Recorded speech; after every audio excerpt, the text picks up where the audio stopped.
I am sitting in my tiny rented room right now, and for the first time in my entire life, I can hear silence. Real silence. No baby crying, no toddler screaming, no teenager arguing, just me and my own thoughts. Most people take that for granted, but I never had that luxury. Since I was 8 years old, I knew how to change diapers, make formula, and calm a crying baby at 3 in the morning. I thought family meant love and support.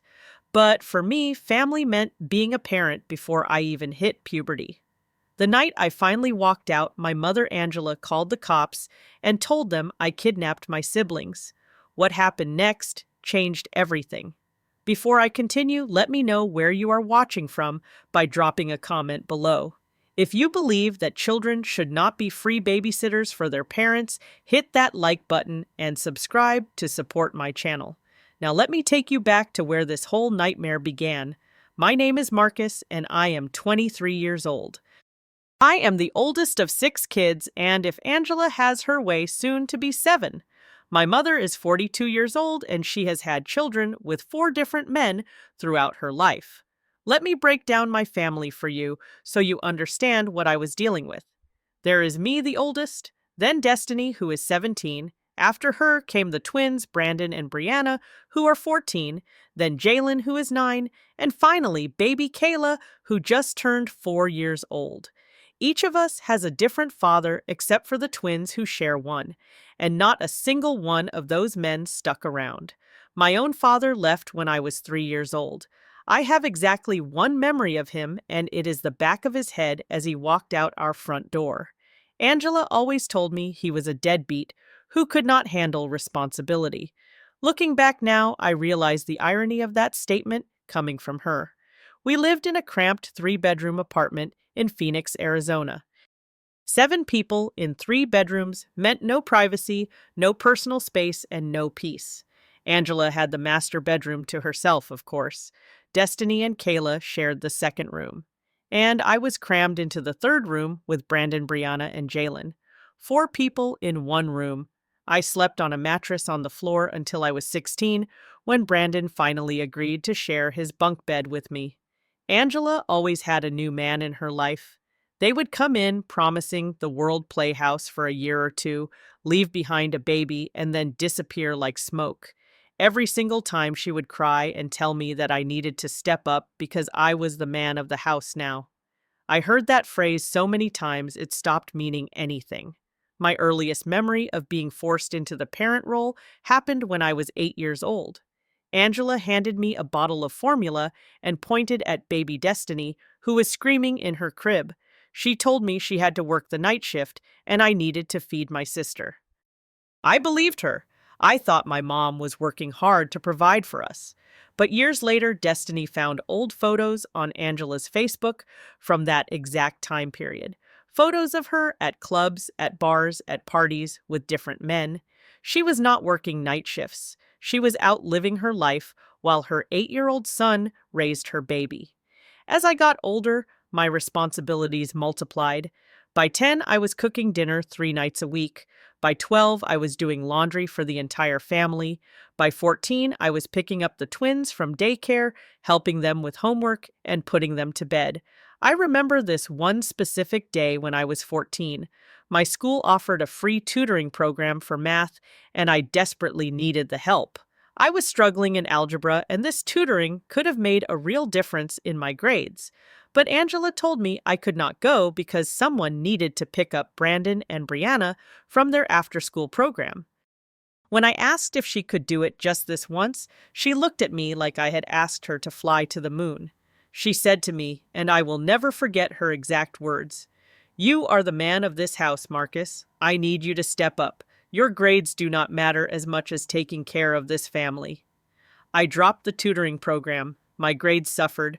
My teacher, Mr. Reynolds, pulled me aside one day and told me I had real potential. He said I was one of the smartest kids in his class, but I seemed distracted and unfocused. I wanted to tell him the truth. I wanted to explain that I was raising 4 kids while also trying to be one myself. But I just nodded and promised to try harder. The sacrifices piled up year after year. When I was 17, my school had prom. My friends were all going. There was even a girl, Samantha, who I think would have said yes if I had asked her. But prom was on a Saturday night, and Angela had plans with her boyfriend, at the time, Jalen's father. She needed me to watch the kids. I did not even bother asking if I could go. I already knew the answer. My friends slowly stopped inviting me to things. They got tired of hearing me say no. By senior year, I was basically a ghost at school. I showed up, did the minimum, and went home to my real job, which was being a parent to 5 kids who were not mine. I used to comfort myself with this thought. I told myself that I just needed to hold on a few more years.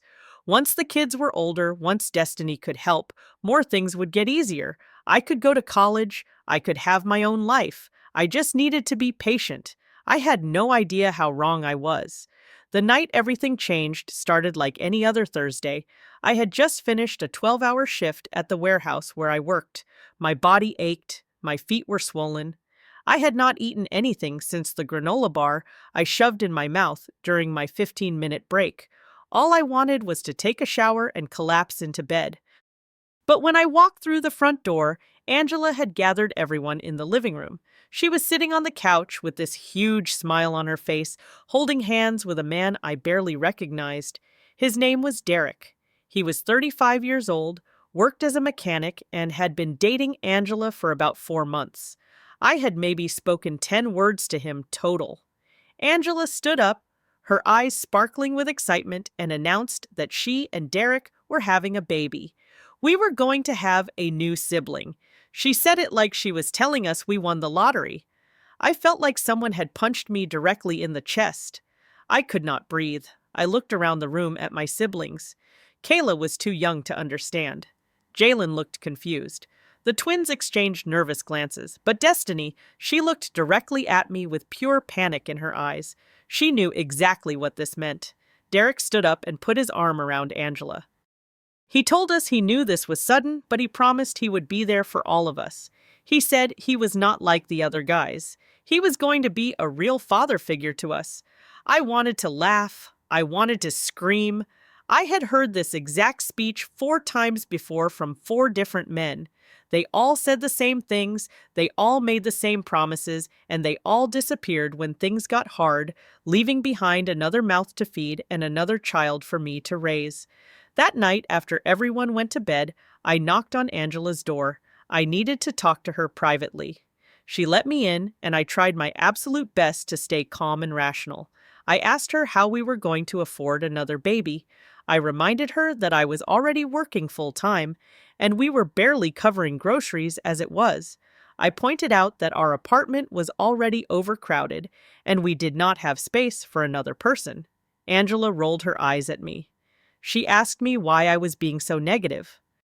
She told me Derek had a good job. She said things were going to be different this time. I could not help myself. I brought up Jalen's father, Marcus Sr., who had said the exact same thing before vanishing when Jalen was 6 months old. I brought up the twins' father, who stuck around for 2 years before deciding fatherhood was not for him. I brought up every broken promise from every man who had walked through our door. Angela got angry. She told me I had no right to judge her. She said everything she did was for this family. She actually said that with a straight face. I asked her when she had last cooked dinner for us. I asked her when she had last helped Brandon with his homework. I asked her when she had last done anything that a mother is supposed to do. She went quiet, then she looked me dead in the eyes and said that she gave me life, and that should be enough. I left her room with my heart completely shattered. In that moment, I finally understood the truth. To Angela, I was never really her son. I was just a tool, a built-in babysitter and bill payer, someone to handle the responsibilities she did not want.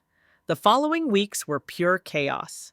Derek moved into our already cramped apartment, taking over the living room with his stuff. This meant I lost my spot on the couch, where I sometimes escaped to when the bedroom got too crowded. Now I had to share a room with Brandon full-time, sleeping on that floor mattress again. Angela's morning sickness kicked in hard.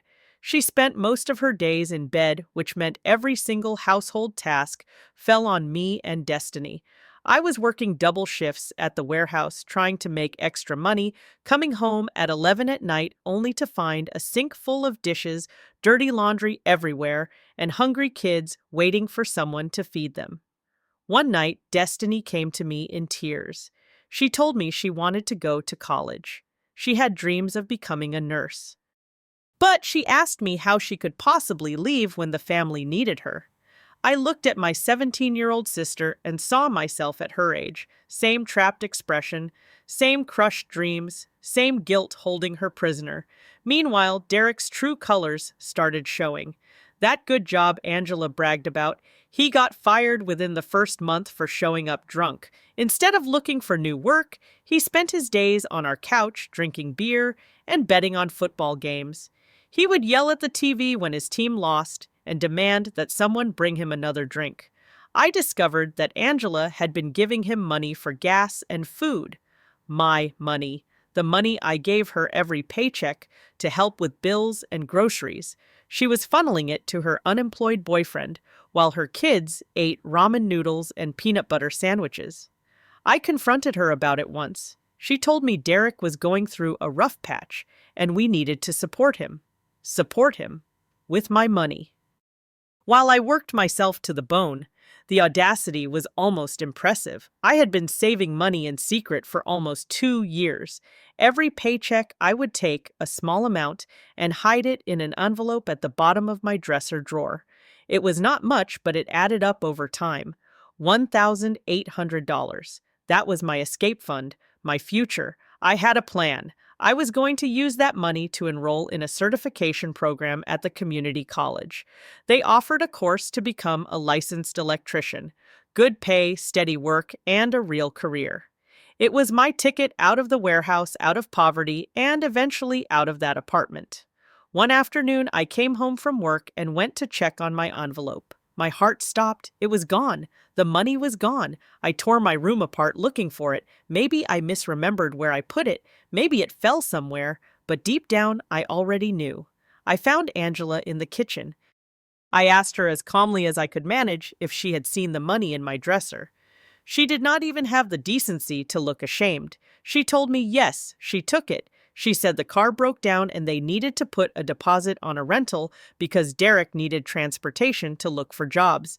I felt my entire world collapse. I told her that was my future. That money was the only thing I had ever saved for myself.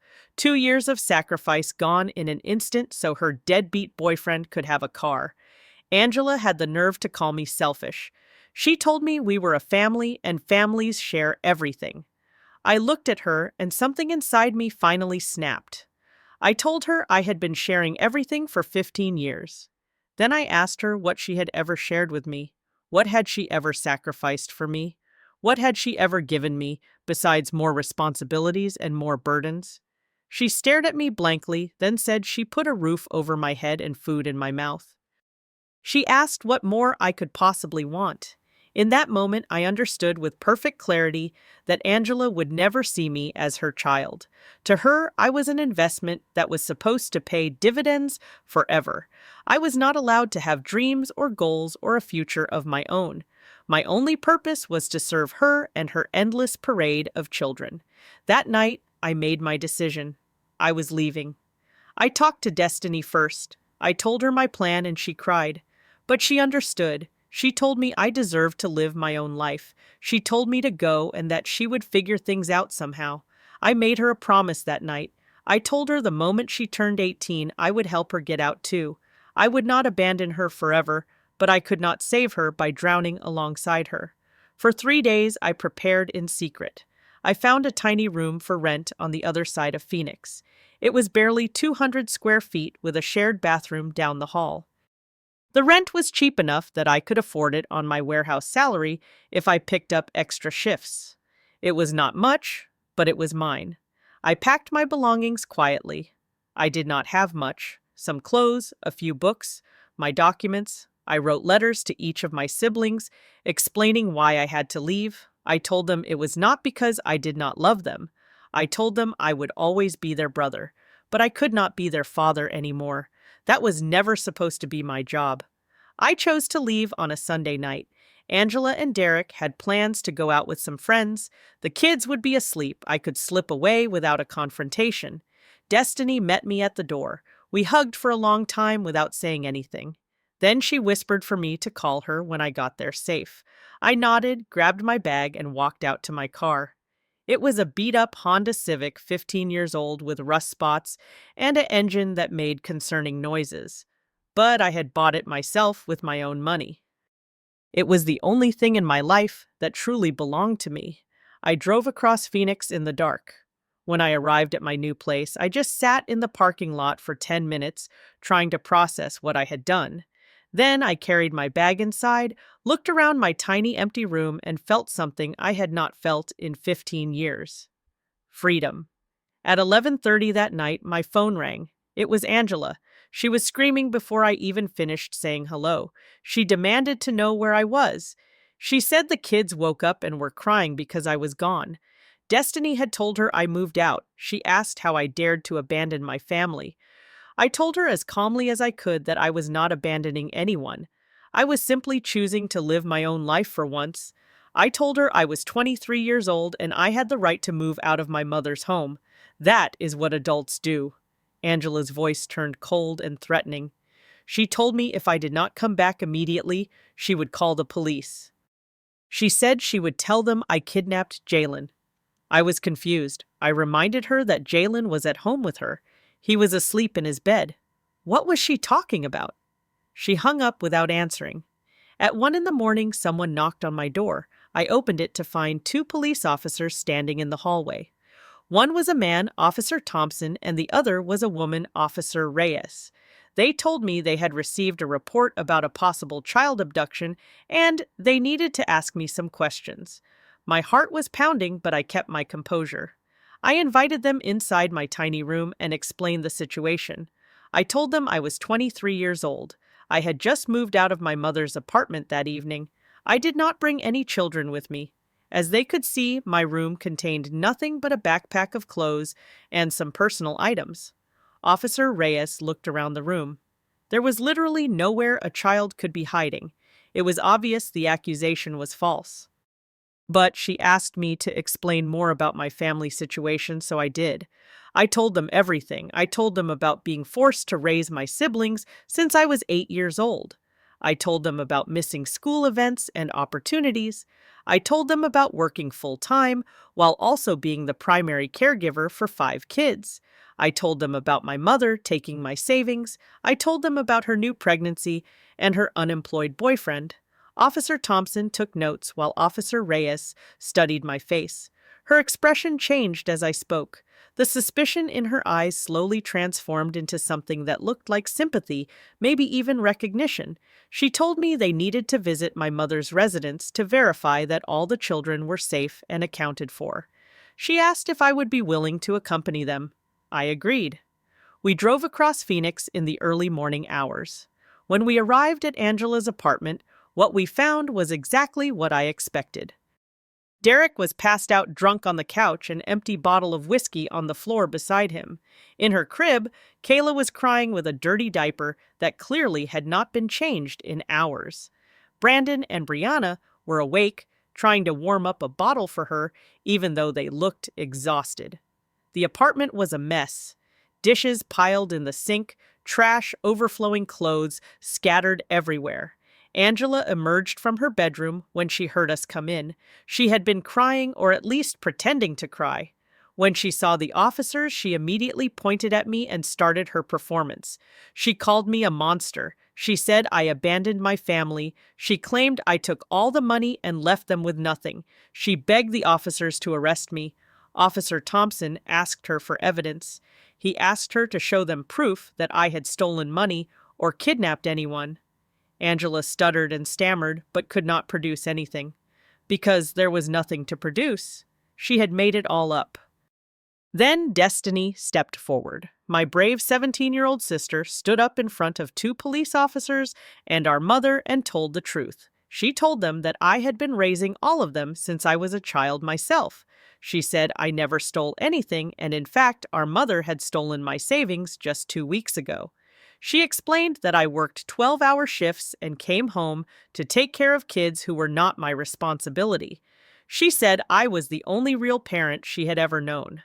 Angela tried to interrupt, but Officer Reyes held up her hand and told her to let Destiny finish. Destiny finished by saying that I did not abandon anyone. She said I finally escaped. Officer Reyes turned to Angela with a serious expression.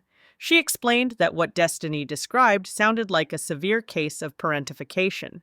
She said she would be filing a report with Child Protective Services for them to evaluate the living conditions and welfare of the minor children in this home. Angela's entire demeanor changed instantly. The fake tears stopped. The accusations stopped. She started begging and pleading. She promised she would do better. She swore she would change. She asked them not to take her kids. During all of this, Derek finally woke up. He looked around, saw the police officers, saw Angela hysterical, and without a word, he grabbed his jacket and walked out the front door. He did not ask what was happening. He did not try to help. He just left like every man before him. I watched Angela fall apart, and I felt something I did not expect. I was not happy. I was not triumphant. I just felt empty and sad. Sad for my siblings who deserved better. Sad for the childhood I never had. Sad that it took police intervention for the truth to finally come out. The months that followed were difficult but necessary. Child Protective Services did investigate. They did not remove my siblings from Angela's care, but they required her to attend mandatory parenting classes. They assigned a social worker to check in regularly. For the first time in her life, Angela had to face consequences for her neglect. Derek disappeared exactly as I predicted. He lasted 2 weeks after that night before vanishing completely. Angela did not even seem surprised. Just another man who could not handle responsibility, even though she kept choosing the same type over and over. My siblings stayed in touch with me.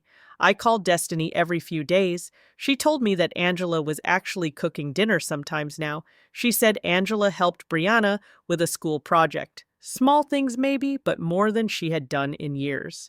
The threat of losing her children had finally scared her into action. As for me, I slowly rebuilt my life. I picked up extra shifts at the warehouse and saved money again. It took me 8 months, but I finally enrolled in that electrician certification program. I studied at night after work, often falling asleep at my tiny desk. But I never missed a class. I also started seeing a therapist. Her name was Dr. Williams, and she specialized in childhood trauma. She helped me understand that what happened to me had a name: parentification. It is a form of abuse where parents force children to take on adult responsibilities. She told me it was not my fault. She told me the guilt I felt was normal but not justified. She told me that choosing to leave was not abandonment. It was survival. 6 months after I moved out, Angela called me. Not to yell, not to accuse, just to talk. She told me she was sorry. It was not a perfect apology. She still made excuses and tried to justify things, but it was more than I had ever received from her before. She admitted that she had relied on me too much. She said she was trying to do better. I chose to forgive her. Not because she deserved it, but because I needed to let go of the anger for my own peace. I told her I would always be her son, and I would always love my siblings, but I would not be their parent anymore. That was her job. It always should have been. Today, my electrician certificate hangs on the wall of my apartment. I got promoted at work and moved into a bigger place. I have a bedroom now, not just a corner. I have a couch where I can sit and watch TV without a child climbing on me. I have silence when I want it and company when I choose it. Destiny turned 18 3 months ago. True to my promise, I helped her apply for colleges. She got accepted to a nursing program with financial aid. She moved into a dorm room, and for the first time in her life, she gets to just be a young woman with dreams and possibilities ahead of her. The twins are doing better in school now that they actually have adult supervision. Jalen joined a Little League baseball team, something Angela never would have signed him up for before. Even little Kayla seems happier, more secure. As for Angela's 7th pregnancy, she had a healthy baby boy named Elijah. This time, she actually takes care of him herself.